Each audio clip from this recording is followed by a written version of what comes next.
Salut à tous, c'est Axel de testmobile.fr. On est à l'IFA 2014 sur le stand de Wiko. Et j'ai dans la main le Highway 4G. Alors c'est pas que un Highway qui est 4G. En gros, pour passer à la 4G, ils ont dû faire quelques modifications. Et je vais vous lister les specs, vous allez voir qu'il est plutôt bien équipé. J'ai pas encore le prix en tête.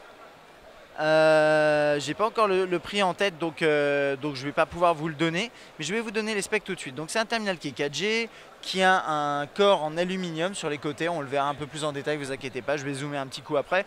5 pouces IPS Full HD, donc 1920 par 1080, c'est du Gorilla Glass 2. Par contre voilà, il tourne sur un quad-core 2 GHz de Nvidia Tegra 4i, ça c'est la petite nouveauté.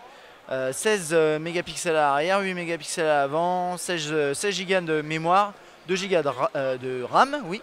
Il tourne sur Android KitKat. Et puis c'est à peu près tout. Voilà, il sera proposé dans 5 couleurs. Donc là j'ai dans la version bleue parce que je le trouve assez fun en bleu.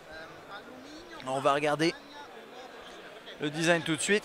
Donc là vous avez la caméra frontale, vous avez la sortie audio, une petite LED, des touches menu, accueil et retour.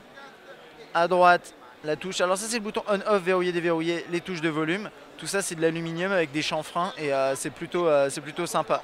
Là vous avez le jack 3.5, le slot pour a priori pour la SIM, je crois pas qu'on puisse mettre de micro SD. Et là le haut-parleur et le slot micro USB, le jack en haut. Et l'appareil photo à l'arrière. Alors là vous voyez une quantité astronomique de traces de doigts parce que c'est difficile de frotter à cause de l'antivol, mais moyennant quoi la plaque en verre à l'arrière elle prend vraiment très facilement les traces de doigts. Là je l'avais frotté, c'est revenu très rapidement.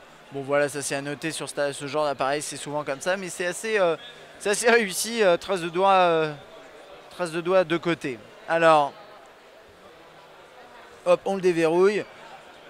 Donc c'est un terminal sous Android, ça va être une interface standard hein, comme d'habitude chez Wiko, avec parfois quelques petites modifications. Donc là je sais pas, j'ai pas l'impression qu'il y ait de modif là pour le coup. Multitâche ici, les notifications, les accès rapides.